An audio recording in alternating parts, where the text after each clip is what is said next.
दुख के दिनों में वो हरे काम आते हैं। दुख के दिनों में वो हरे काम आते हैं। जब कोई नहीं आता मेरे काम आते हैं। जब कोई नहीं आता मेरे काम आते हैं।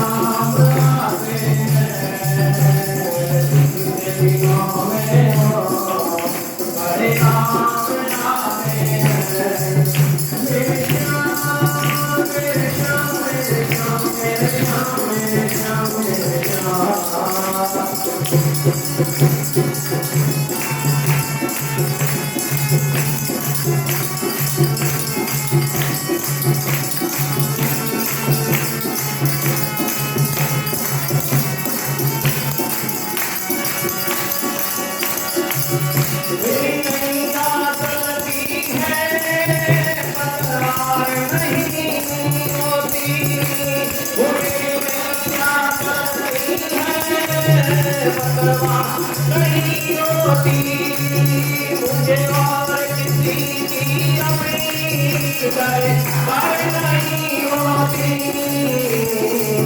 घर नहीं रखते तुम साथ आते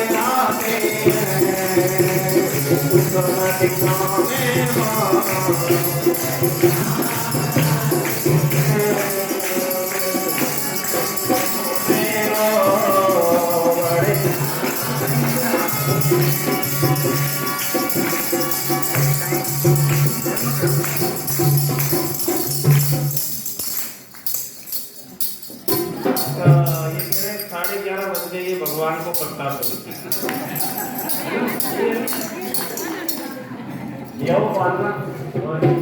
भगवान श्री कृष्ण को लाया जाए और भगवान ये तो कोई प्रसंग है। इस प्रसंग को 5 मिनट में भी कह सकते हैं कहानी की जैसे, ठीक है ना। अब सब जानते ही हो वो तो रात को 12 बजे आए थे, तो अभी हम भगवान को प्रकट भी कैसे कर सकते हैं।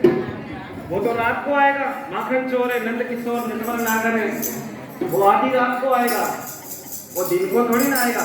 हमारे राम जी दिन को आते हैं तो कोई चिंता की बात नहीं है।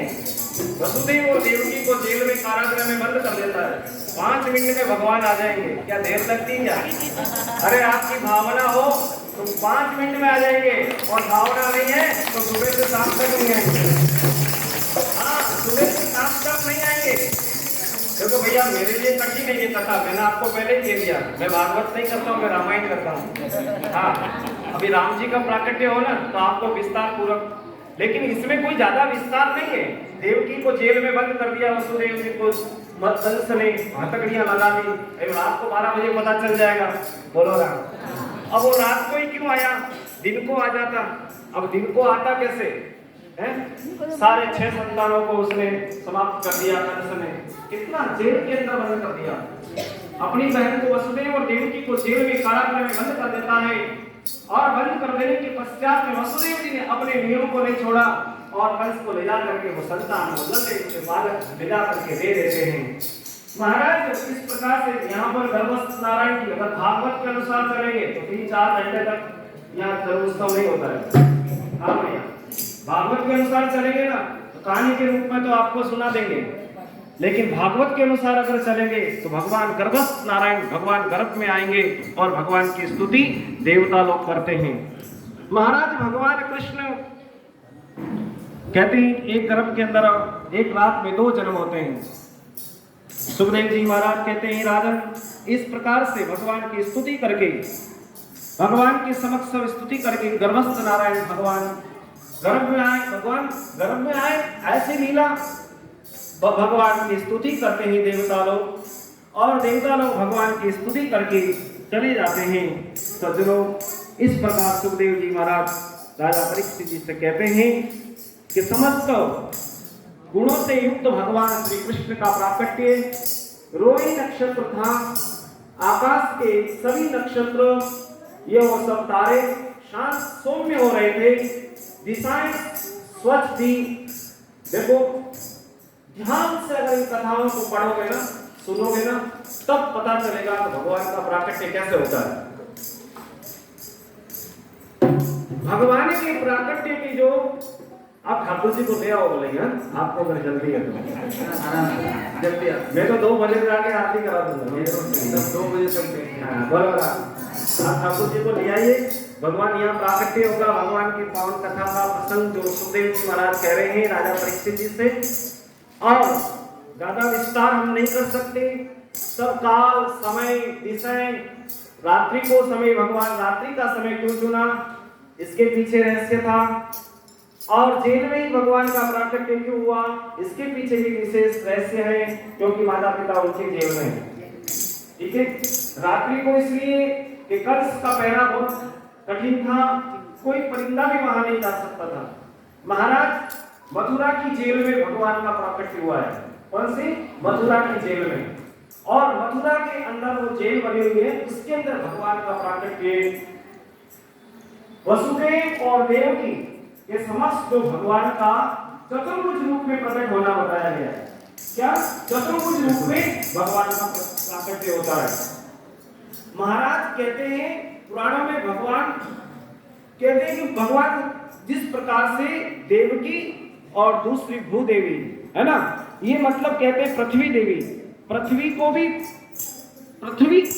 प्रसन्न करने के लिए भगवान ने देखो यशोदा और नंद बाबा और यशोदा जी को बाल लीला से प्रसन्नता प्रदान करी। उन्होंने भी तपस्या करी थी, वसुदेव और देवकी ने भी तपस्या करी थी, तो भगवान उनके सामने चतुर्भुज रूप में प्रकट होते हैं ना ये।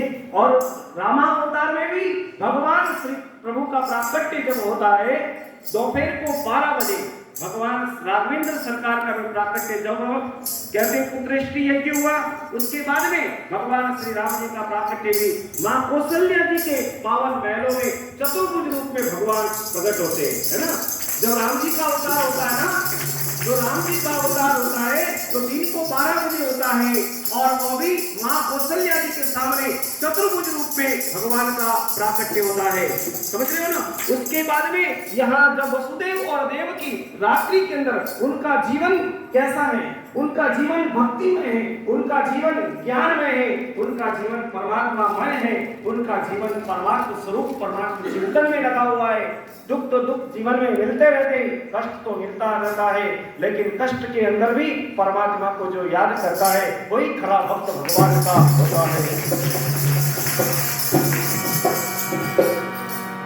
निरामल माने जन सो मोहि पावा, निरामल माने जन सो मोहि पावा, मोहि कपट छल छिद्रन भावा। निर्मल मन जन सो मोहि पावा, और मोहि कपट छल छिद्रन भावा। मुझे कपट अच्छा नहीं लगता है, मुझे छल कपट धोखा अच्छा नहीं लगता है। भगवान कहते हैं अगर मुझे प्राप्त करना है तो मुझे क्या चाहिए? निर्मल मन, पवित्र मन जिसका है वही मुझे प्राप्त कर सकता है, वही मुझे प्राप्त कर सकता है, वही मेरी भक्ति को प्राप्त कर सकता है। या गोस्वामी तुलसीदास जी महाराज रामचरितमानस में लिखते हैं, हो